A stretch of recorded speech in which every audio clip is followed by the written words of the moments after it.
They thought they were throwing her away. They were handing her the detonator. She was 8 months pregnant when her mother-in-law handed her a single suitcase and said, "The car is waiting." No argument, no scene, just go. Her husband stood in the doorway. He never looked up from the floor. 3 years of marriage, one bag, and a baby kicking inside her who had no idea her entire world had just collapsed. They called it a reasonable arrangement. They had no idea they had just made the most catastrophic mistake of their lives. Because what the Prescotts didn't know, what no one knew, was that Claire's quiet, ordinary father had spent 30 years building something in complete silence. Not a house, not a savings account, a $14 billion fortress designed for this exact moment. And the second that car door closed behind her, the clock started ticking for them. What you're about to hear isn't just a story about money or revenge. It's proof that the people who underestimate you most are always the ones standing closest to your greatest victory. If this story resonates with you, drop a comment below. We read every single one. And if you know someone who's been told they weren't enough, share this with them right now. Don't forget to like and subscribe. We release a new story every week, and you don't want to miss what's coming next. Renee's voice on the line had been a lifeline. "Where are you?" she'd demanded, her tone instantly shifting. "In a car they sent for me," Claire had whispered, her fingers cold on the window glass. "They kicked me out." A sharp, loaded silence followed, before Renee's voice returned, dangerously calm. "Claire, are you safe?" For the first time, driving away from the life she thought was hers, Claire answered with the simple truth. "I don't know." As the Prescott estate vanished behind its perfect hedges, the world seemed to crack down the middle. It wasn't grief yet. It was something faster, sharper. Her hand rested on her stomach in a protective reflex. The baby kicked, hard, 3 distinct times, a message from the only ally she had left. In that moment, she stopped hoping the car would turn around. She pressed her palm to her belly, acknowledging the fight that was just beginning. She wouldn't cry, not yet. The image of him was seared into her memory. Donovan, her husband, lingering in the doorway, refusing to enter the room. He just stared at the intricate pattern of the Persian rug, avoiding her eyes. "I'm carrying your child," she had said plainly. He simply cleared his throat, adjusted his cuff, and, looking at a spot just over her shoulder, told her his mother had some valid concerns. In that single, cowardly moment, he had become a complete stranger. The finality had been absolute.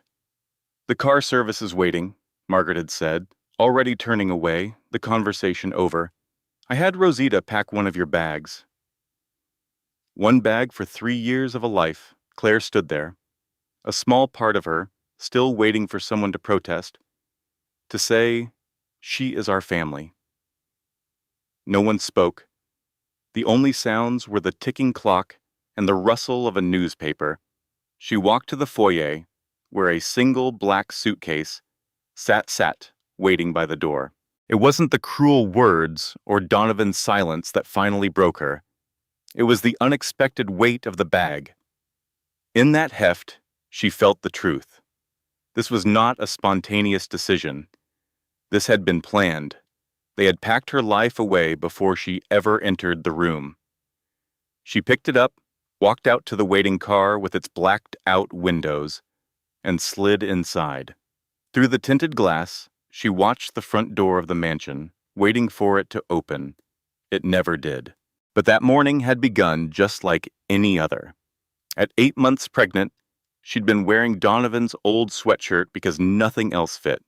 She walked toward the dining room, where she'd had breakfast for 3 years, and heard her mother-in-law speaking of standards and permanent arrangements. Margaret's tone was as cool and precise as the silver letter opener in her hand. Claire just stood in the doorway, confused, a member of a family that was, at that very second, surgically removing her from it. Margaret Prescott saw the woman in the doorway, not with malice, but with the cool detachment of someone redesigning a room. To her, this was a simple transaction, a clean break before the baby's arrival, neatly handled by a comprehensive prenuptial agreement. She explained it was for the best, that the family had certain expectations. She was composed, efficient, and completely oblivious that this tidy little arrangement was the single greatest miscalculation the Prescott family would ever make. Pack what fits in one bag, Margaret commanded without looking up, and leave. Her husband, Donovan, stood in the doorway, a silent statue, staring at the floor. They truly believed they were solving a problem, closing a chapter that no longer served them. They thought they held all the power. They had no idea that by pushing her out, they were not just ending a marriage. They were activating a 30-year-old plan designed for this exact moment, a plan that would cost them everything. And so, that's how it all began. With the soft glow of the television flickering across their faces, Claire and her mother watched the news. Anchor announced the Prescott family's downfall. Justice didn't always arrive loudly. Sometimes it came as a quiet headline on a Tuesday morning. A final, satisfying period at the end of a long, painful sentence. The vanilla-scented air in the small, warm apartment, Renee's apartment, their temporary command center, felt still and peaceful for the first time in months. The city moved on outside the windows, a world of normal people with normal lives, a world Claire was finally rejoining. She leaned her head back, a slow smile spreading across her lips. They had won. This victory hadn't been won in a courtroom, but in a quiet kitchen in Connecticut. It began the day Claire's mother, Diane, finally laid everything on the table, next to 2 steaming mugs of coffee. For years, she had honored her husband's wish to wait, to protect Claire, but the time for waiting was over. She took Claire's hands and revealed the truth about the man he was. Not just a quiet father with a plain ceramic mug, but a shrewd businessman who had documented every underhanded deal the Prescotts ever made. He had been intensely private, yes, but he had also been intensely prepared, leaving behind a legacy that was far more than just a house with black shutters. The plan had been simple and ruthless. Armed with the contents of her father's hidden estate, ledgers, letters, contracts, Claire had orchestrated the leak. She and her mother, with Renee's help, spent weeks piecing together the evidence Owen Whitmore had left behind. They worked from Renee's pull-out couch, which had a bar in the middle that dug into Claire's back every night, a constant nagging reminder of the life that had been dismantled. The discomfort fueled her. She wasn't just the girl from the wrong zip code anymore. She was Owen Whitmore's daughter, and the Prescotts had gravely underestimated what that meant. It was the coldness in Donovan's voice that had truly ignited the fire in her. She had called him at 6 a.m. from that lumpy pull-out bed, demanding a real answer. He'd fed her a polished, pre-rehearsed line about family concerns, a corporate statement designed to manage a problem. When she pushed, he finally admitted to an old business arrangement between their families, a deal gone wrong that made their marriage ill-advised. The shame in his voice was a footnote, buried under years of complicity. He knew. He had known all along. That night, sleep had been impossible. Eleanor, her unborn daughter, rolled inside her as Claire stared at the ceiling, replaying 3 years of memories. It was a highlight reel of willful ignorance. Margaret's passive-aggressive comments about her background, the condescending introductions at charity galas, Donovan's small laugh when his mother criticized her cooking, every single red flag she had explained away. The signs had all been there, clear as day, but she had been too invested in the beautiful picture she'd painted of their life to acknowledge the cracks in the canvas. God, how stupid she had felt in that moment. She'd built an entire life on the certainty that she had married a decent man, someone who saw her, someone real. But the truth was, she had chosen the illusion over reality every single time. Lying there, with the hum of Renee's refrigerator in the background, she realized she wasn't sad. She was furious. And that fury was the beginning of the end for the Prescotts. It was the moment she decided to stop being a victim and start fighting back. The unraveling had started just hours before, with a text message. She'd arrived at Renee's, reeling from the confrontation at the Prescott estate, and showed her friend Donovan's apology. "I am so sorry about how that went. Can we talk when things settle down?" Renee, ever direct, had pointed out the cowardly phrasing. "He's making it sound like things just happened," she'd said, her voice sharp, "like you're being inconvenienced by a storm he had nothing to do with." He wasn't taking responsibility. He was waiting for the weather to pass. At dinner that night, Margaret Prescott had wielded a letter opener like a gavel, passing judgment on a life she had never approved of. She didn't hate Claire. That would have required seeing her as a person. Instead, Claire was simply an asset from an ill-advised merger. A girl from the wrong part of Connecticut who was now a liability. Margaret's cool dismissal had been the final straw, the act that sent Claire packing her bags and driving straight to the one person she could always count on.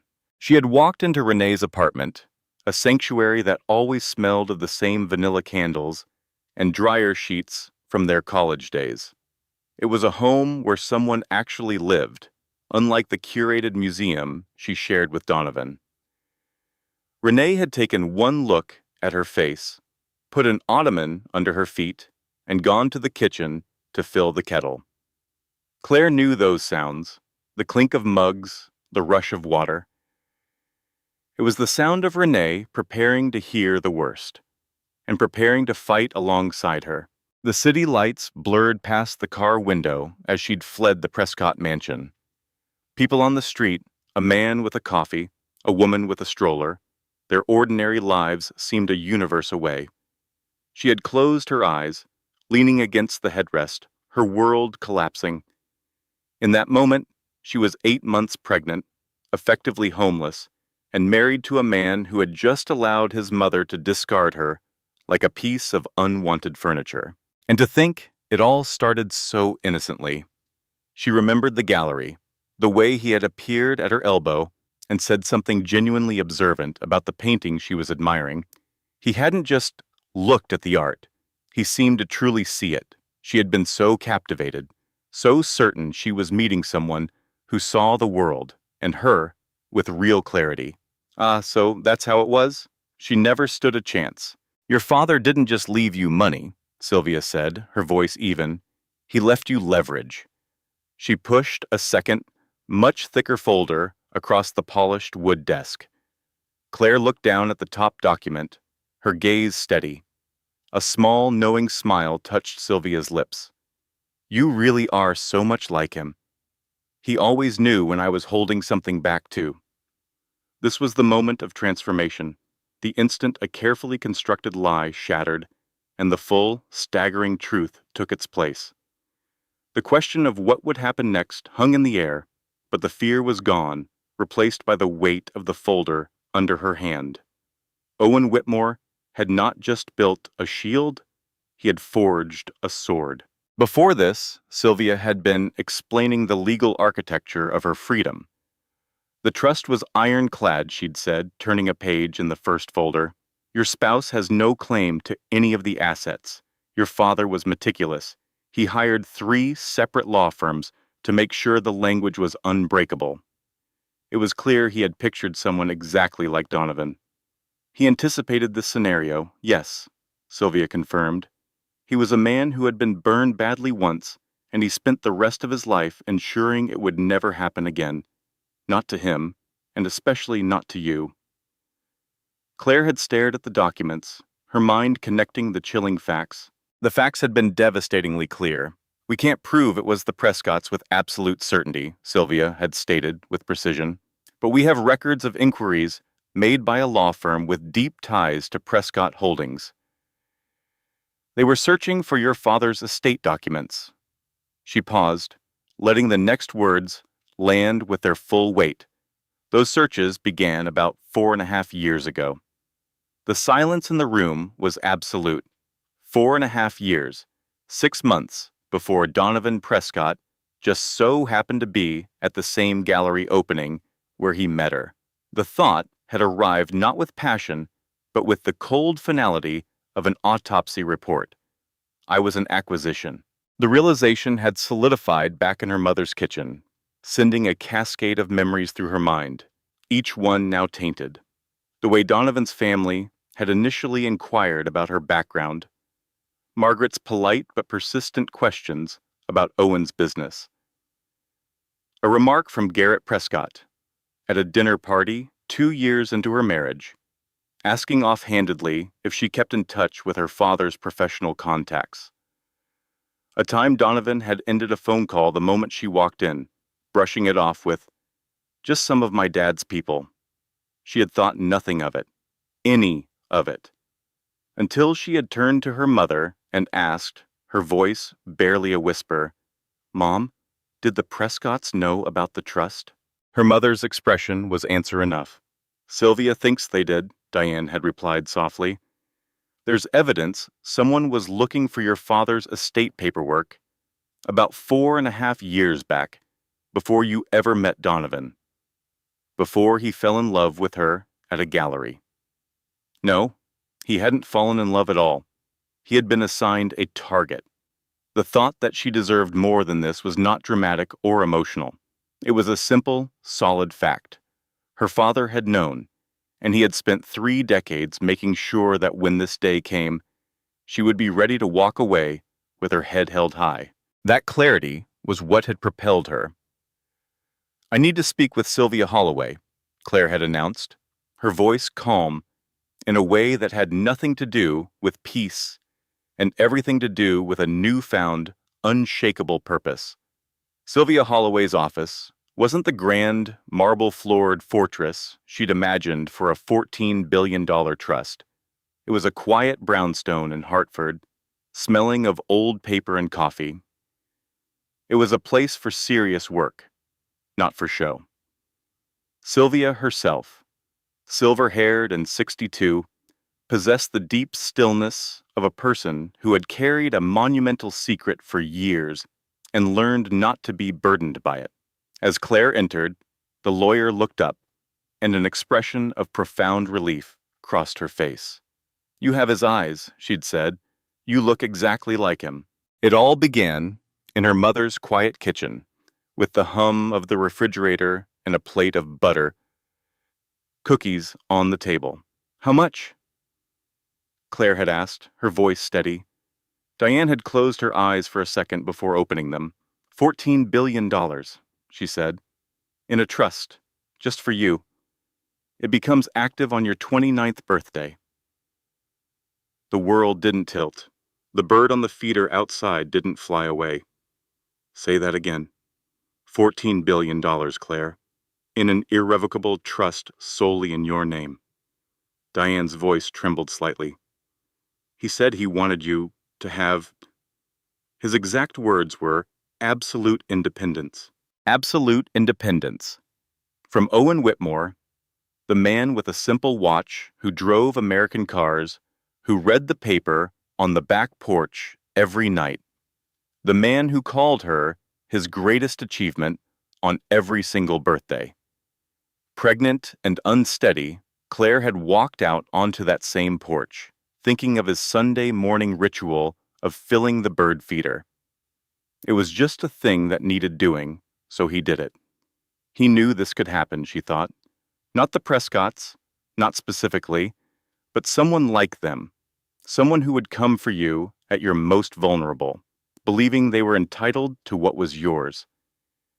He had spent 30 years building her an escape hatch, and never said a word, so she could live her life without the weight of it. Placing a hand on her stomach, she whispered to her daughter, "Your grandfather was a very interesting man." She went back inside, picked up her coffee, and looked at her mother. "Tell me everything," and her mother did. For 2 hours, Diane unspooled the secret history, telling her about Sylvia Holloway, the one attorney Owen had trusted completely, who had been holding the documents, just waiting for this call. She explained the trust's design, how Owen had foreseen and blocked every conceivable loophole, especially the one where someone might marry Claire just for her money. It was all a prelude to the most important question, a question that had been forming from the moment her mother first spoke. "What you didn't know," Diane had started, taking a deep breath, "what he made me promise not to tell you until the right time, was the real story of what he built." "What did he build, Mom?" The story wasn't about a simple consultant. That was just the surface. For over 30 years, her father had quietly created an empire of early tech investments, unseen real estate opportunities, and private equity deals, all structured to be completely invisible. He never wanted the credit or the attention. He had his reasons, Diane said. "What reasons?" "When he was 29, her mother said, her voice heavy with the past, his business partners cheated him out of everything. After they found out what he had, they came for him. He lost it all. It took him 15 years just to get back on his feet. That was the key. He had been determined it would never happen to her." The kitchen was still, the only sound the low hum of the refrigerator. Outside, a bird landed on the fence, and Claire finally understood. The entire, complex, 30-year secret had been born from a devastating betrayal, a lesson paid for in blood and time. He had been deceived once, and he had dedicated his life to making certain that his daughter never would be. So that's how it was. That's how it all began. With her 19% stake, she now had a seat at the table. Sylvia's call confirmed it. The two other minority shareholders, deeply unhappy with the Prescott family's leadership, were on board. Combined, they controlled 41%, more than enough to trigger a full governance review and force a seismic shift in power. This was her father's long game, a 30-year plan reaching its final move. He'd spent 11 years quietly acquiring shares through a web of shell companies, all starting just 2 years after Garrett Prescott's firm had cheated him out of everything he owned. He never said a word, because the only thing that mattered was the end game. And now, the Prescotts were about to learn the final score. This victory began taking shape on Renee's kitchen floor. With no table big enough, Claire had spread out every single document Sylvia gave her, organizing them by date, then by company.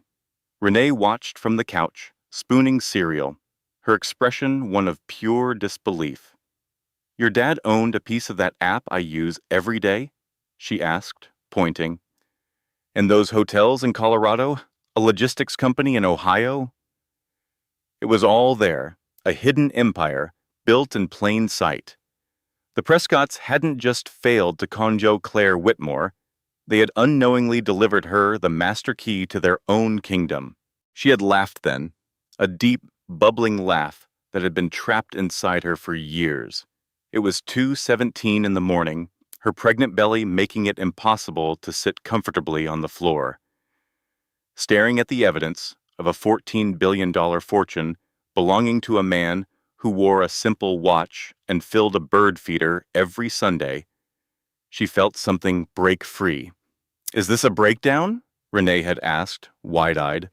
"Maybe," Claire had replied, a grin spreading across her face. "Or maybe it's the opposite." She was looking at 19% of Prescott Holdings. That feeling of power was born from a moment of profound vulnerability. It was just a few days after she'd first met Sylvia that the papers arrived from Donovan's lawyer, a petition to annul their marriage. The official reason cited was fraud. They claimed she had hidden significant financial assets from him before they wed. The irony was so thick, it was almost suffocating. Renee read the document twice, her face a mask of controlled fury. "They're accusing you of fraud?" she'd said, placing the papers down gently, as if they were toxic. "Yes," Claire had said, her tone dangerously calm. "Me, the woman who had no idea she was worth $14 billion, is being accused of financial deceit by the very family who sent their son to marry me for that exact money." It was a bold move, she had to admit, but underneath her dry wit was a fear she hadn't yet spoken aloud. A fear that giving it voice would make it too real. She was 37 days away from turning 29, 8 months pregnant, and sleeping on a pull-out sofa. She was terrified.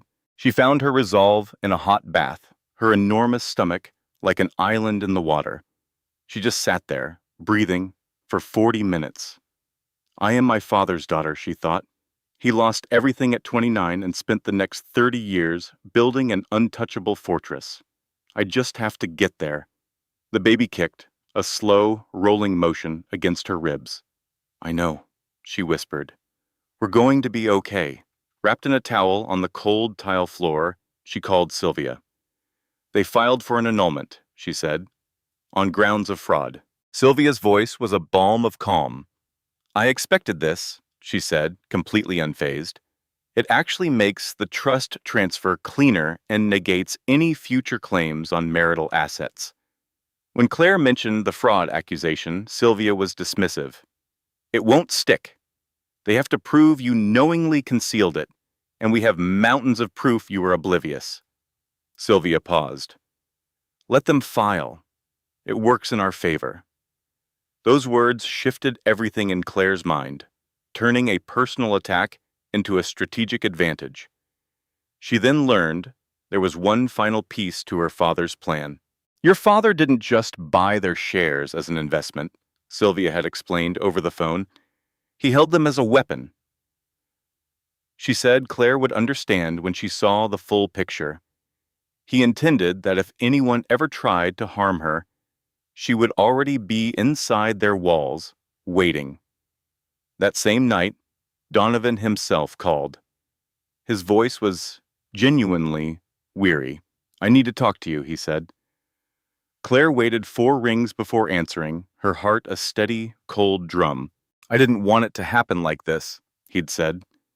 When she pushed him, asking what he did want, he faltered. He admitted he hoped she would just figure it all out, and they could have an adult conversation. The final, quiet question came from a place beyond anger. "Did you ever love me?" she asked, needing to know if any of it had been real. There was a long silence on the line. "I think I did," he finally answered. And that was everything. He loved her, but not enough. Standing in Renee's kitchen, looking out at the city lights, she realized she had made herself invisible to fit into a life that was never hers. She had shrunk herself down until she was gone. She hung up on him, not with a bang, but with the clean, definitive click of a door closing on the past. Her own life was about to begin. She called Sylvia back.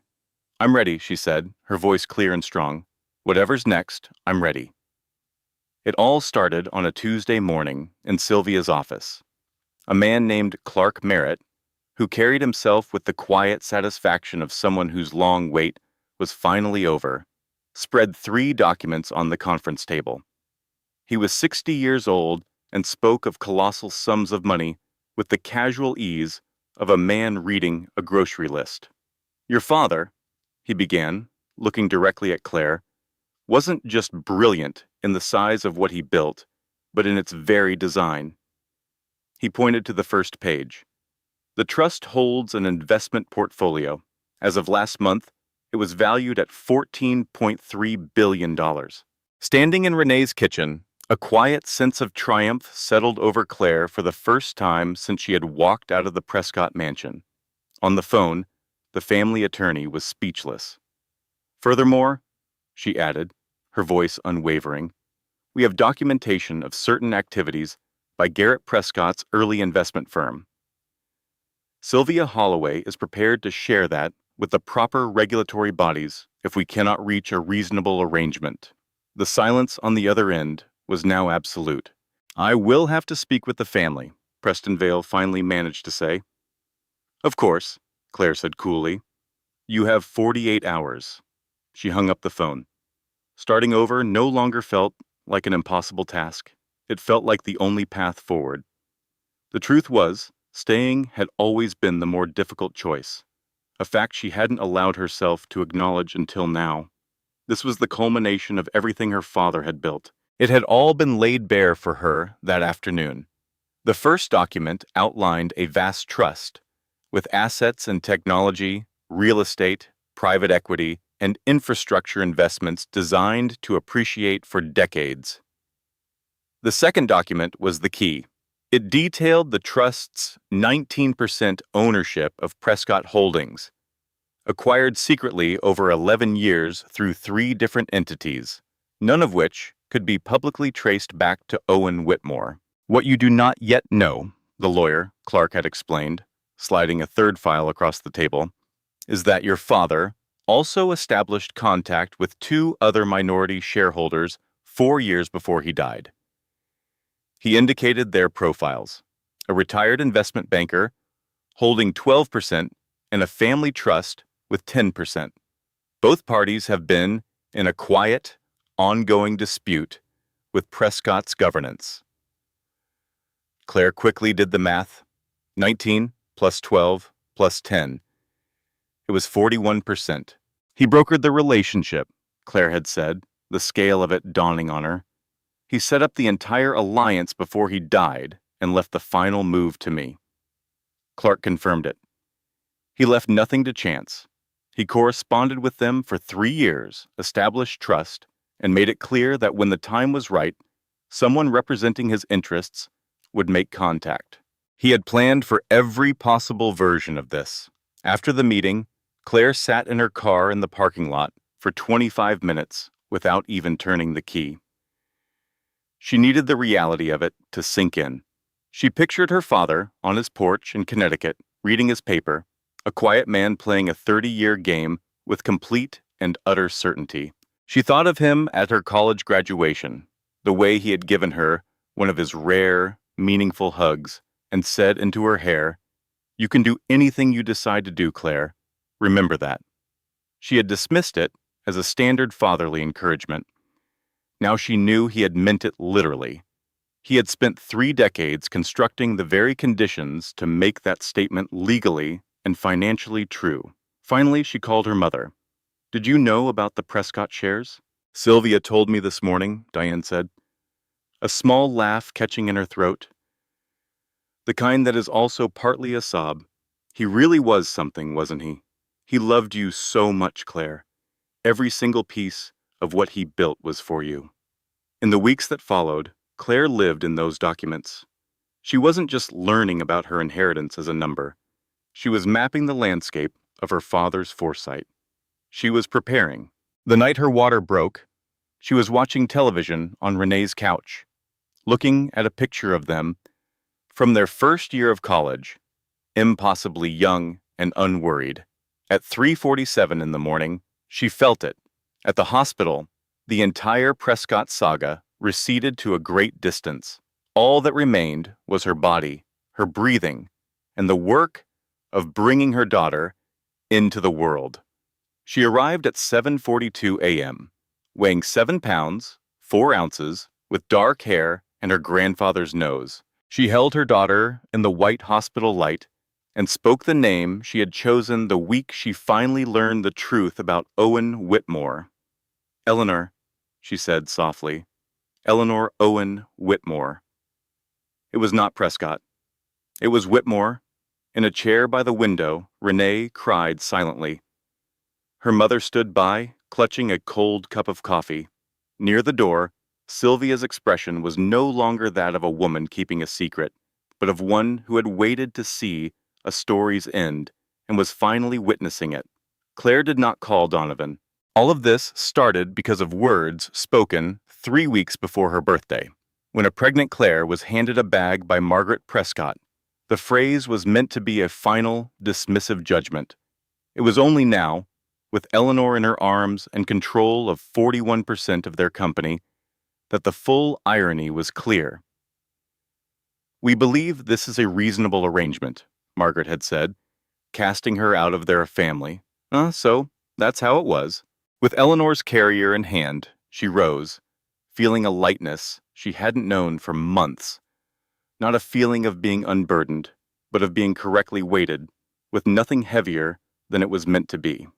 She stepped out into the Tuesday afternoon, into a sky that was still overcast and mildly warm. It was the kind of unassuming day that often becomes the most significant. She now had $14 billion, a signed settlement, and a daughter named Eleanor Owen Whitmore. Her only obligation was to decide where to go next. Standing on the sidewalk, before Sylvia's brownstone, she breathed in the afternoon air, embracing the absolute independence her father had secured for her. Just moments before, inside the office, the final page had been signed. Sylvia looked at her from across the desk. "Your father," she began, "planned for every outcome he could think of. But I believe if he could see how you've managed this, he would admit you surpassed even his best-laid plans." Claire gazed at the signed papers, thinking of Owen on the porch, his patient, purposeful work spanning 30 years. "He started this," Claire said softly. "I only finished it." The reply arrived in 36 hours, not the 48 she had offered. They were more desperate to finalize this than she'd realized, which meant the information she held was even more damaging than she'd known. Every single one of her demands was met. She signed her copies that Thursday morning in Sylvia's office, with Clark Merritt as a witness, and Eleanor and her carrier observing everything with intense curiosity. "We're ready to discuss my terms," she had stated plainly over the phone. She'd spent days perfecting them in her mind, refining them with Sylvia until they were precise and without excess. She had no desire for punishment or maximum damage. Her only interests were Eleanor's future, clean endings, and never thinking of the Prescotts again. "The annulment can proceed without a challenge," she'd said. "My conditions are simple: full legal custody of Eleanor, with reasonable visitation for Donovan, should he truly choose to be a part of her life, a trust for Eleanor, funded by Prescott Holdings, with terms specified by my attorney." She continued, "I also require a complete accounting of all assets from our marriage and a final, binding non-disparagement agreement from every member of the Prescott family." After a pause, she delivered the final piece. "In return, I will not submit the regulatory documentation Sylvia Holloway has compiled on Garrett Prescott's early investments to the authorities, nor will I use my shareholder position to demand an emergency governance review next month." The silence on the other end was absolute. "I need to consult my clients," Preston finally said. "Of course," Claire replied. "You have 48 hours." That call was made from Renee's couch, where Claire sat in a nursing bra and yoga pants she'd worn for 4 days. Her hair hadn't been washed since Sunday as she focused on feeding Eleanor, still learning the important new rhythm of motherhood. It had been her 29th birthday, 11 days after Eleanor was born. A text from Sylvia had arrived at 9:14 that morning. "The trust has transferred. Congratulations, Claire. Your father would be very proud." At 9:30, Clark Merritt's formal documentation followed. $14.3 billion had been moved into accounts solely under Claire Whitmore's name, just as the Owen Whitmore Irrevocable Trust dictated. Before that, there was the hospital room. Eleanor had been weighed, measured, and placed in a small plastic bassinet. Claire had eaten some scrambled eggs and was now failing to get any sleep. His name appeared on her phone screen. She watched it ring, letting it go to voicemail. Her attorney would deliver her message in the morning. Everything she had to say to Donovan Prescott would now be communicated through Sylvia Holloway far more effectively than she could manage alone. Exhausted in a hospital bed holding her newborn, she looked over at Eleanor, sleeping soundly. Her father would have adored her. Of this she was certain. He would have loved her with that same quiet, complete, and steady devotion he had shown Claire. He would have taught her how to fill the bird feeder and sat with her on the porch in the evenings. I know what to do now, Claire thought, with absolute certainty. She closed her eyes, and for the first time in weeks, she truly slept. 10 days after the settlement, she walked into the Prescott Holdings boardroom. The meeting was her idea. She could have walked away, but something personal needed to be said directly. She wore a new navy blazer, a simple white shirt, and carried a familiar, unpretentious bag. On her wrist was Owen Whitmore's plain watch, sent by her mother, a perfect fit, as if it were always meant for her. It felt like he was there with her. She bypassed the chair set for her and chose one directly across from Margaret Prescott, at the center of the long table. Margaret's expression subtly recalibrated. This was not the same woman she had dismissed from her home weeks ago. Thank you for meeting me, Claire began. She then looked at Donovan, who finally met her gaze. She felt only a simple pity, not for herself, but for the life he had chosen. I want Eleanor to know her father, if he chooses to be present, she said, her voice steady. I will not speak ill of your family to her. I want you to understand, she continued, looking from one Prescott to another, that none of this was about revenge. She paused, letting the words settle. When my father was a young man, he was defrauded. He could have spent his life seeking vengeance. Instead, he spent it building something. He built it so meticulously that when this moment came, the wrong that was done to him simply ceased to matter. His creation made the damage irrelevant. And in that room, facing the family that had tried to erase her, Claire finally revealed why her quiet, patient father had prepared for this day his entire life. That is precisely my intention, she said. For the first time, Garrett Prescott seemed to truly see her. A look of dawning respect on his face. It was the expression of a man realizing he'd lost a contest he hadn't known he was a part of until the very end. Your father was a formidable opponent, Margaret stated. Yes, he was, Claire affirmed. He outmaneuvered us, Margaret continued, her tone flat, devoid of admiration or bitterness. A simple acknowledgement of fact. He did, Claire agreed. After a beat, Margaret added, You are very much like him. It wasn't praise, but it was honest. The most sincere thing Margaret had uttered in 3 years. Thank you, Claire replied. I'll accept that. She rose and extended her hand to Garrett. With a nod to Margaret, she cast one final look at Donovan. Be good to her, she said, her voice steady. Then she turned, picked up her bag, and walked to the elevator. As the doors closed, she exhaled, a breath she felt she'd held for months. Her father's watch felt cool against her skin. She touched it gently. Thank you, she thought, for all of it. When the doors opened to the city, she walked out. This moment had its roots 6 weeks after Eleanor's birth, when Claire bought a house. With $14 billion, she possessed a real, practical freedom known to very few, and could have chosen any grand estate. But she hadn't opened that door. Instead, she found a white colonial in Connecticut on a quiet street, with a backyard fence in need of repair. The west-facing porch, which caught the late afternoon sun exactly as she'd imagined, was the deciding factor. She moved in on a Thursday. That evening, her mother arrived to help put sheets on the bed and organize the kitchen. They worked in comfortable companionship, their conversation flowing as easily as their silence. Eleanor slept through it all in her carrier, a tiny, peaceful son. Renee came on Saturday. She arrived with good wine for herself, excellent coffee for Claire, and a houseplant chosen for its supposed indestructibility. "You cannot kill this one," Renee declared. "I researched it." "I killed the last one," Claire reminded her. "I know, that's why I researched it." They sat on the back porch while Eleanor slept on Claire's bowed chest, their talk weaving through everything and nothing, the way it had since they were 18.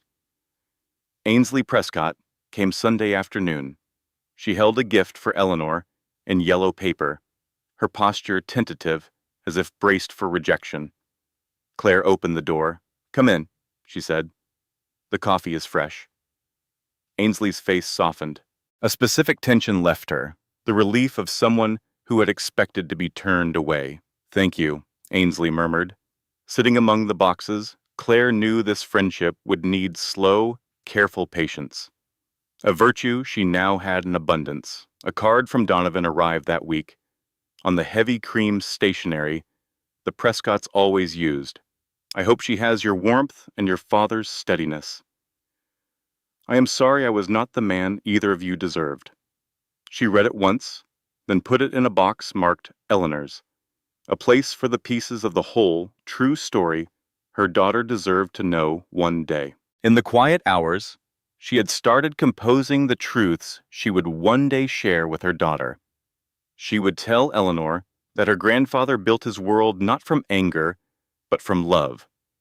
The same love that refilled a bird feeder every Sunday and told a little girl she could do anything. She'd explain that you must watch what people do more than what they say, for the truth lives in the space between. And she would tell her that the hardest thing she ever did was not walking away from a mansion with only one bag. The hardest part, she would confess, was admitting she'd seen what was true and chosen to look away. "Facing hard things takes practice," she'd say. "You can start early. I should have." She would tell her, "We are Whitmores. Your great-grandfather earned that name over 30 years of patient work. That's not a weight, it's a gift." This all became clear on a late October evening, the air crisp with autumn's edge. Claire carried Eleanor to the porch and sat in the solid wooden chair she'd bought to last decades. She placed Owen's watch on the table beside her, as Eleanor, with a baby's pure attention, watched the golden light. Claire looked at the garden and the sky, turning from amber to the first soft blue of evening. She thought of her father, of the empire he built and the quiet things he loved. She thought about the fraud at 29, the 15 years of rebuilding, the 30 years of positioning, and the plain watch he wore through it all. She understood completely now that he hadn't done it for power. He did it so she would have a door, one that was always open, that no one could ever close, through which she could walk at any time and find what he had promised. Absolute independence. The victory Sylvia called the only kind that lasts. She was no longer in the Prescott dining room, or in a car being driven away from a life she'd thought was hers. She wasn't on a pull-out bed, staring at a ceiling and replaying 3 years of missed signs. She was on her own porch, in her own chair, with her father's watch and her daughter in the Connecticut October light. The full shape of what her father had built had finally assembled itself in her mind. She looked at Eleanor, still watching the last of the light in the quiet garden. "Your grandfather loved this time of evening," Claire said softly. "He would sit out here and just watch the light go." Eleanor made a small, interested sound. "I think he knew something I'm only beginning to understand," Claire continued. "That the ordinary moments aren't the space between the significant ones. They are the significant ones." She picked up Owen's simple watch, turning it over in her hands. It kept perfect time and asked nothing of anyone. He would have loved you so much, she told Eleanor. The words came without the ache she had carried for so long, filled only with a love that left no room for pain. We are going to be okay, she said, not with forced hope, but with simple certainty. It was a truth her father had spent 30 years building, and one she had finally proven, because for so long she had been her own warden, completely unaware that the prison door had been unlocked all along. She had been too focused on repairing the cage, on making herself smaller to fit inside it, on finding reasons to believe it was a home. With the proof now undeniable, they were going to be more than all right. The light bled from the sky, shifting from blue to the deep, gentle dark of twilight. As the first stars appeared, Eleanor had drifted off to sleep on Claire's chest, a warm, solid, and completely real presence. Claire remained on the porch, a signed settlement and $14 billion to her name, along with a daughter named Eleanor Owen Whitmore. She had this white colonial house in Connecticut with its west-facing view, a best friend who visited on Saturdays with coffee and hardy plants, and a mother in Fairfield who called every morning. She also had a lawyer in Hartford who had honored her father's trust for 4 years without a hint of doubt. She was at the start of a new chapter with no written ending, feeling, for the first time she could remember, the absolute certainty that she was in the exact place she was meant to be, not because she was put there by anyone else. She was there because she had chosen it. This moment was the result of walking through a doorway her father had spent 30 years building, and now she stood on the other side. Her entire life stretched before her, and she needed no one's permission to live it. The evening grew darker. She stayed right there, Owen Whitmore's daughter, on her own porch in the last light, her own child sleeping over her heart, precisely where she decided she would be, completely and utterly free. This content was carefully researched, developed, and manually edited by our team to deliver meaningful stories with valuable life lessons. Every narrative is crafted to entertain, inspire, and empower our audience. We believe that great stories can change lives, and we are committed to bringing you content that matters. Thank you for being part of our community.